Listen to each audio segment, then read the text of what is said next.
మాటలు గాక క్రియ కనపడాలి. కట్టే వస్త్రం దగ్గర నుంచి మాట్లాడే భాష దాకా ప్రతిదీ బ్యాలెన్స్ అవ్వాలి తమ్ముడు. ఇష్టం వచ్చినట్టు అడ్డదిడ్డం ఊరేగుతా మళ్ళీ యేసునందు విశ్వాసం ఉంచానంటే కాదు. కట్టే బట్ట దగ్గర నుంచి మాట్లాడే మాట దాకా సమస్త క్రియలు చక్కదిద్దబడాలి.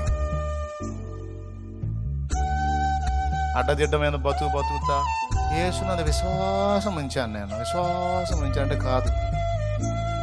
క్రియ క్రియ క్రియ. యేసు ప్రభు పరిశుద్ధుడు, ఆయన పరిశుద్ధుడైన లాగున నీవును పరిశుద్ధంగా జీవించాలి. యేసు ప్రభు ప్రేమ గలవాడు, ఆయన యందు విశ్వాసం ఉంచిన నువ్వు ఆ ప్రేమనే వ్యక్తపరచాలి. దేవుడు ఎత్తుకుంటాడు, నీలో చూస్తాడు. కొంతమంది వ్యక్తులు నీ ముందుకు పంపించి టెస్ట్ చేస్తాడు. తేలిది నీ రంగు తేలి